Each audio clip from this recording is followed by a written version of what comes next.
চাইলে আপনিও কিন্তু খুব সহজে বানিয়ে ফেলতে পারেন এরকম সুন্দর একটি ফ্লাওয়ারের ঝাড়। আর আজকে যখন আমি বসে বসে আঁশফলগুলো খাচ্ছিলাম, তখন আমার কাছে যখন এই ডালগুলো অবশিষ্ট ছিল, তখন আমার মনে হলো কেন না এই ডালগুলো দিয়ে কোনো ক্রিয়েটিভিটি করা যাক। তো যেই কথা সেই কাজ, চলে আসলাম আমি হচ্ছে কালারিং পেপারের কাছে। তো ওখান থেকে আমি হচ্ছে অরেঞ্জ কালার একটা চুজ করে নিছি, আর এটা দিয়ে আমি তৈরি করব খুব সহজে একদম ইজিলি একটা ফ্লাওয়ার। আর এই ফ্লাওয়ারগুলো তৈরি করার জন্য আমি ফার্স্টে হচ্ছে কাগজগুলোকে সমান ভাগে ভাঁজ করে নিয়েছিলাম, কারণ প্রত্যেকটা ভাঁজ সমান হলে প্রত্যেকটা ফুলও সমান হবে।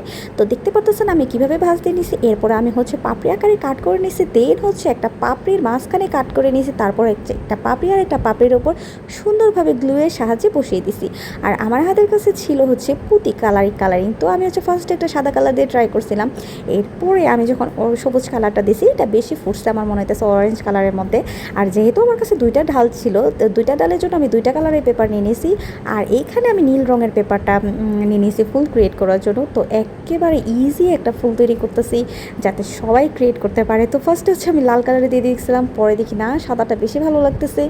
তো আপনারা কিন্তু আপনাদের পছন্দ মতো ক্রিয়েট করে নিতে পারেন। আর এই নীল কালার ফুলটা আমার কাছে বেশি ভালো লাগতেছে, একদম সহজ, যে কেউ তৈরি করতে পারবে। আর তারপর হচ্ছে আমি ঝাড়টা খুব ইজিলি তৈরি করে নিয়েছি। এই ক্ষেত্রে হচ্ছে সবচাইতে সহজ ব্যাপার, ফুলগুলো সেট করার জন্য আমার কোনো ডাল মানে ক্রিয়েট করতে হয় না, কিছু ক্রিয়েট করতে হয় না, জাস্ট ফুলগুলো তৈরি করে আমি কিন্তু বসিয়ে দিচ্ছি গ্লুয়ের সাহায্যে। আর দেখতে পাচ্ছেন অনেক সহজে তৈরি হয়ে গেছে দুইটা ফুলের ঝাড়। চাইলে আপনারাও তৈরি করতে পারেন বাসায় এইভাবে।